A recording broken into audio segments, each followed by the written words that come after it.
ഇന്നത്തെ വീഡിയോ ചായക്കൊപ്പം കഴിക്കാൻ എന്തെങ്കിലും പെട്ടെന്ന് ഉണ്ടാക്കണമെന്ന് വിചാരിക്കുന്ന സമയത്ത് നമുക്ക് ചെയ്തെടുക്കാൻ പറ്റുന്ന ഈസി ഒരു സ്നാക്സിൻ്റെ റെസിപ്പിയാണ്. വളരെ പെട്ടെന്ന് തന്നെ നമുക്കിത് ചെയ്തെടുക്കാം, ഒരു താമസവും ഇല്ല. ഇത് കുട്ടികൾക്കൊക്കെ ഒരുപാട് ഇഷ്ടപ്പെടുന്ന ഒരു നല്ലൊരു സ്നാക്ക് റെസിപ്പിയാണ്.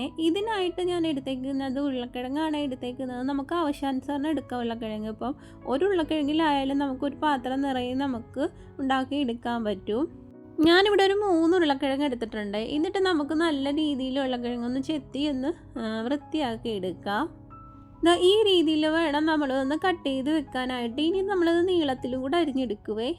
ഈ ഒരു കട്ടിയിൽ വേണം നമ്മളിതൊന്ന് ഈ രീതിയിൽ കട്ട് ചെയ്തിടേണ്ടത്.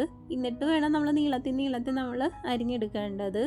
ഈ ഒരു സ്നാക്സിന് നമുക്ക് ഈ ഉരുളക്കിഴങ്ങ് അരിഞ്ഞെടുക്കുന്ന താമസം മാത്രമേ ഉള്ളൂ. ബാക്കിയെല്ലാം പെട്ടെന്ന് നമുക്ക് ചെയ്തെടുക്കാവുന്നതാണ്. ഇനി ഈ ഒരു നീളത്തിലാണ് നമ്മൾ അരിഞ്ഞെടുക്കേണ്ടത്. ഇതുപോലെ വേണം നമ്മൾ ചെയ്തെടുക്കാനായിട്ടും. കട്ടിയില്ലാത്ത രീതിയിൽ നീളത്തിൽ വേണം നമ്മളിത് അരിഞ്ഞെടുക്കാനായിട്ട്. പൊട്ടറ്റോ ചിപ്സൊക്കെ നമ്മൾ കടയിൽ നിന്നൊക്കെ കുട്ടികൾക്ക് വാങ്ങിച്ചു കൊടുക്കുന്നതിൽ നല്ലത് ഇതുപോലെ നമ്മൾ വീട്ടിലുണ്ടാക്കി കൊടുത്താൽ ഏറ്റവും നല്ലതായിരിക്കും. ഒരേ എണ്ണ പല തവണയായിട്ട് തിളപ്പിച്ചൊക്കെ ആയിരിക്കും നമ്മൾ ഈ കടകളിൽ നിന്ന് വാങ്ങിക്കുന്ന ചിപ്സ് ആയാലും ഫ്രഞ്ച് ഫ്രൈസ് ആയാലും ചെയ്തെടുക്കുന്നത്. അന്നേരം ഇതുപോലെ നമ്മുടെ വീട്ടിൽ തയ്യാറാക്കി കഴിഞ്ഞാൽ നല്ലതായിരിക്കും. ഞാനൊന്ന് അരിഞ്ഞെടുത്തിട്ടുണ്ട്. ഇതേ രീതിയിൽ നമ്മൾ അരിഞ്ഞെടുത്തിട്ട് തണുത്ത വെള്ളത്തിൽ നമ്മളിത് 2-3 തവണയായിട്ട് കഴുകിയെടുക്കണേ. ഞാൻ ഐസ് വെള്ളത്തിലാണ് കഴുകിയെടുക്കുന്നത്. നല്ല തണുത്ത വെള്ളത്തിൽ തന്നെ നമ്മളിത് കഴുകിയെടുക്കണം. എങ്കിലും മാത്രമേ നമ്മുടെ ഈ ഉരുളക്കിഴങ്ങിലെ സ്റ്റാർച്ച് പൂർണ്ണമായിട്ട് മാറി കിട്ടത്തുള്ളൂ. അങ്ങനെ മാറിയാൽ മാത്രമേ നമ്മളിത് എണ്ണയിലിട്ടൊന്ന് വറുത്ത് എടുക്കുമ്പോൾ നല്ല മൊരിഞ്ഞ് കിട്ടത്തുള്ളൂ. ഇല്ലെന്നുണ്ടെങ്കിൽ തണുത്ത് പോകും. ഇത് കഴുകിയെടുത്തിട്ട് ഒട്ടും വെള്ളമില്ലാത്ത രീതിയിൽ ഒരു കോട്ടൺ തുണിയിൽ ഒന്ന് വിരിച്ചിടണേ. ഒരു 5 മിനിറ്റ് അങ്ങനെ നിരത്തി നമ്മൾ ഇട്ട് കൊടുക്കണം. പൊട്ടറ്റോയിൽ ഒട്ടും വെള്ളമില്ലാത്ത രീതിയിൽ നമ്മൾ എടുക്കണവേ. നനവുണ്ടെങ്കിൽ നമ്മളിത് ഫ്രൈ ചെയ്യുന്ന സമയത്തും ഒട്ടും ക്രിസ്പി കിട്ടത്തില്ല. ഒട്ടും ക്രിസ്പി ഇല്ലാത്ത രീതിയിൽ ഇരിക്കുന്നുണ്ട്. നമ്മൾ ഇതൊന്ന് വെള്ളത്തിൽ നിന്ന് നമ്മൾ ഊറ്റിയെടുത്തിട്ട് ഒരു വൃത്തിയുള്ള കോട്ടൺ തുണിയിൽ നല്ല രീതിയിൽ അത് വിരിച്ചിടണം ഒരു 5 മിനിറ്റ്. ഞാനത് അങ്ങനെ ചെയ്തതിന് ശേഷമാണ് ഈ ഒരു കോൺഫ്ലവറൊക്കെ ചേർത്ത് കൊടുക്കുന്നത്. പൊട്ടറ്റോയിൽ ഒട്ടും നനവ് പാടില്ലേ. ഒട്ടും നനവില്ലാത്ത രീതിയിൽ വേണം നമ്മൾ ചെയ്തെടുക്കാൻ. ഇല്ലെന്നുണ്ടെങ്കിൽ നമ്മളിത് വറുത്തെടുക്കുന്ന സമയത്ത് ക്രിസ്പി ആയിട്ട് വരത്തില്ലേ, അങ്ങ് സോഫ്റ്റ് ആയിട്ട് പോവേ. അന്നേരം ഇതുപോലെ വേണം നമ്മൾ ചെയ്തെടുക്കാൻ. അന്നേരം ഒട്ടും വെള്ളമില്ലാത്ത രീതിയിൽ നമ്മൾ ഒന്ന് എടുത്തതിന് ശേഷം ഇതുപോലെ നമുക്ക് അതിലേക്ക് കോൺഫ്ലവർ ചേർത്ത് കൊടുക്കണേ. ഞാനൊരു 2 സ്പൂൺ അളവിൽ കോൺഫ്ലവറാണ് ചേർത്ത് കൊടുത്തത്. കോൺഫ്ലവർ ചേർത്ത് കൊടുക്കണം. ആവശ്യത്തിന് ഉപ്പ് ചേർത്ത് കൊടുക്കണം. പിന്നെ വേണ്ടത് നമുക്ക് 1/4 ടീസ്പൂൺ അളവിൽ മുളക് പൊടി ചേർത്ത് കൊടുക്കണം. അതുപോലെ 1/4 ടീസ്പൂൺ അളവിൽ മഞ്ഞൾപ്പൊടി ഇത്രയും ചേർത്ത് കൊടുക്കണം. പിന്നെ ഒരു മണത്തിന് വേണ്ടിയിട്ടാണ് നമ്മൾ കായപ്പൊടിയും കൂടെ ചേർത്ത് കൊടുക്കുന്നുണ്ട്. പൊടികൾ ചേർത്ത് കൊടുക്കുന്ന ഭാഗം അതിൽ കിട്ടിയില്ല, അതുകൊണ്ടാണ്. അന്നേരം ഇത്രയും ചേർത്ത് കൊടുക്കണം. കായപ്പൊടിയും നമ്മൾ ചേർത്ത് കൊടുക്കണം. ഈ സമയത്ത് നമ്മൾ ഉപ്പും ചേർത്ത് കൊടുക്കണം. ഈ പൊടികൾ ചേർക്കുന്ന സമയത്ത് ഒട്ടും വെള്ളം പാടില്ലേ. ഒട്ടും വെള്ളമില്ലാത്ത രീതിയിൽ തന്നെ നമ്മൾ ചെയ്തെടുക്കണം. അതുപോലെ തന്നെ നമ്മൾ തണുത്ത വെള്ളത്തിൽ കഴിയുന്നത് കൊണ്ടാണ് കുറച്ച് നേരം നമ്മളതൊന്ന് നിരത്തി ആ ഒരു പൊട്ടറ്റോയിലെ തണുപ്പുമെല്ലാം മാറി വെള്ളത്തിൻ്റെ ഈർപ്പം ഒട്ടും ഇല്ലാത്ത രീതിയിൽ വേണം നമ്മൾ എടുക്കാൻ.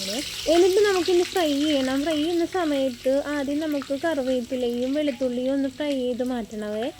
അങ്ങനെ ആദ്യം നമ്മളതൊന്ന് ഫ്രൈ ചെയ്ത് മാറ്റുമ്പോൾ ആ ഓയിലിൽ ആ കറിവേപ്പിൻ്റെയും വെളുത്തുള്ളിയുടെയും ഒരു മണവും നിൽക്കുകയും ചെയ്യുവേ. നല്ല രീതിയിൽ വെളുത്തുള്ളിയും കറിവേപ്പിലയും ഫ്രൈ ചെയ്തെടുക്കണം. കറിവേപ്പിലയും വെളുത്തുള്ളിയും നല്ല ക്രിസ്പി ആയിട്ട് തന്നെ നമ്മളത് ഫ്രൈ ചെയ്തെടുക്കണവേ. എന്നിട്ട് നമുക്കൊന്ന് എണ്ണയിൽ നിന്ന് കോരി മാറ്റി വെക്കണം. എന്നിട്ട് ഈ ഓയിലിലേക്ക് നമ്മൾ മസാല പുരട്ടി വെച്ചിരുന്ന നമ്മുടെ പൊട്ടറ്റോ ഇട്ട് കൊടുക്കാവേ. ഇതുപോലെ ഇട്ട് കൊടുക്കാറ് ഒന്നൊന്നായിട്ട് തന്നെ വീരുകയും ചെയ്യും, ഒട്ടും വെള്ളമില്ലാത്തത് കൊണ്ട്. അങ്ങനെ എടുത്താൽ മാത്രമേ നമുക്ക് നല്ല ക്രിസ്പിയിൽ കിട്ടത്തുള്ളൂ.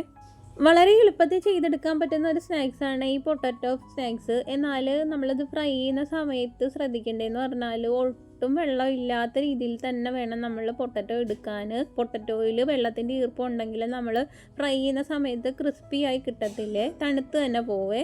ഇത് ഫ്രൈ ചെയ്യുന്ന സമയത്ത് മീഡിയം ഫ്ലെയിമിൽ വെച്ച് വേണം നമ്മളിത് ഫ്രൈ ചെയ്തെടുക്കാൻ. നല്ല ഗോൾഡൻ കളറായി വന്നിട്ടുണ്ട്. ഈ രീതിയിൽ വേണം നമ്മൾ ചെയ്തെടുക്കാൻ. എന്നിട്ട് നമുക്ക് എണ്ണയിൽ നിന്ന് ഇതുപോലെ ഒന്ന് കോരിയെടുക്കാവേ. നല്ല ക്രിസ്പിയിൽ നമ്മൾ ഈ ഒരു സ്നാക്സ് കിട്ടണമെങ്കിൽ തന്നെയും നമ്മൾ ഇതുപോലെ ചെറുതായിട്ട് അരിയുന്ന സമയത്തും ഒരു 3-4 വെള്ളത്തിൽ തന്നെ, തണുത്ത വെള്ളത്തിൽ തന്നെ നമ്മൾ കഴുകിയെടുക്കണമേ. എങ്കിലേ ഈ ഉരുളക്കിഴങ്ങിലെ സ്റ്റാർച്ച് പൂർണ്ണമായിട്ട് മാറത്തുള്ളൂ. ഇത് മാറിയാൽ മാത്രമേ നമ്മൾ ഇതുപോലെ ഫ്രൈ ചെയ്തെടുക്കുമ്പോൾ നല്ല ക്രിസ്പിയിൽ കിട്ടത്തുള്ളൂ. അതിന് തണുത്തൊന്നും പോകത്തില്ല, നല്ല ക്രിസ്പി തന്നെ നമുക്ക് കിട്ടും. നമ്മളിത് അരിഞ്ഞ് ഒരു 5 മിനിറ്റ് ഒരു കോട്ടൺ തുണിയിൽ നിരത്തി ഈ ഒരു പൊട്ടറ്റോയിൽ ഈർപ്പം ഇല്ലാത്ത രീതിയിൽ തന്നെ വേണം നമ്മളിതിൽ മസാലപ്പൊടികളൊക്കെ ചേർത്ത് കൊടുക്കാൻ. എന്നിട്ട് ഫ്രൈ ചെയ്തെടുത്താൽ നല്ല ക്രിസ്പി ആയിട്ട് തന്നെ നമുക്ക് ഈ ഒരു പൊട്ടാറ്റോ സ്നാക്സ് നമുക്ക് കിട്ടുകയും ചെയ്യുവേ. ഇനി ഇതിലേക്ക് നമ്മൾ വറുത്ത് വെച്ചിരുന്ന ആ ഒരു വെളുത്തുള്ളിയും കൂടെ ചേർത്ത് കൊടുക്കാവേ. അതും ഇതുപോലെ ഒന്ന് പൊടിച്ച് ഇതിലേക്ക് ചേർത്ത് കൊടുക്കുമ്പോൾ നല്ലൊരു മണവുമാണ്, നല്ല ടേസ്റ്റാണ്. ആ ഒരു ഫ്ലേവർ കുട്ടികൾക്ക് ഇഷ്ടമല്ലെങ്കിൽ അത് നമുക്ക് ഒഴിവാക്കാവുന്നതാണ്. പിന്നെ നമ്മൾ വറുത്ത് വെച്ചിരുന്ന ആ ഒരു കറിവേപ്പിലയും കൂടെ ഇതിലേക്ക് ചേർത്ത് കൊടുക്കുന്നുണ്ട്. നല്ല ടേസ്റ്റാണ്. ഇതുപോലെ എല്ലാവരും ഒന്ന് ട്രൈ ചെയ്ത് നോക്കണേ. സ്കൂൾ വിട്ട് വരുന്ന സമയത്ത് കുട്ടികൾക്ക് കൊടുക്കാനൊക്കെ പറ്റിയ നല്ലൊരു ഈവനിങ് സ്നാക്കാണ് ഇത്. നമ്മൾ ഈ ഒരു സ്നാക്സിൽ ഒരു 1/4 ടീസ്പൂൺ അളവിൽ മുളക് പൊടിയും കൂടെ ചേർത്ത് കൊടുത്തിട്ടുണ്ട്. കുട്ടികൾക്ക് എരിവ് ഇഷ്ടമല്ലെങ്കിൽ ആ ഒരു മുളക് പൊടി നമുക്ക് ഇതിൽ നിന്ന് ഒഴിവാക്കാവുന്നതാണ്. നമുക്ക് അങ്ങനെ ആയാലും ഈ ഒരു പൊട്ടറ്റോ ചിപ്സ് ഫ്രൈ ചെയ്തെടുക്കാവുന്നതാണ്. നല്ല ക്രിസ്പി ആയിട്ട് തന്നെ ഇരിക്കും. നമ്മൾ ഇതുപോലൊക്കെ ഫ്രൈ ചെയ്ത് ഒരു എയർ ടൈറ്റ് ആയ കണ്ടെയ്നറിനകത്ത് നമ്മൾ അടച്ചു വെച്ചിരുന്നാൽ ഒരു 2-3 ദിവസം വരെ നമുക്ക് സൂക്ഷിക്കാൻ പറ്റും. ഇത് ഫ്രൈ ചെയ്ത് വെച്ചിരുന്നാൽ 2-3 ദിവസം ഇരിക്കത്തില്ല. കുട്ടികൾക്കൊക്കെ ഉള്ള വീട്ടിലാണെങ്കിൽ ഇത് പെട്ടെന്ന് തീരുകയും ചെയ്യുവേ. അത്രയും അവർക്ക് ഇഷ്ടപ്പെടുന്നതാണ് ഈ ഒരു സ്നാക്ക്. ബേക്കറിയിൽ നിന്നൊക്കെ കെമിക്കൽ ചേർന്ന ചിപ്സ് വാങ്ങിച്ചു കൊടുക്കുന്നതിനെക്കാട്ടി എത്രയും നല്ലതാണ് നമ്മൾ വീട്ടിൽ തന്നെ വൃത്തിയുള്ള എണ്ണയിൽ ഇതൊക്കെ ഉണ്ടാക്കി കൊടുക്കുന്നത്. അങ്ങനെ എല്ലാവരും ഒന്ന് ട്രൈ ചെയ്ത് നോക്കണേ. നിങ്ങൾക്ക് എല്ലാവർക്കും ഇഷ്ടപ്പെട്ടാൽ വീഡിയോ ഒന്ന് ലൈക്ക് ചെയ്യാനും അതുപോലെ തന്നെ ചാനലൊന്ന് സബ്സ്ക്രൈബ് ചെയ്യാനും മറക്കല്ലേ. ഇനി അടുത്ത വീഡിയോയിൽ കാണാം.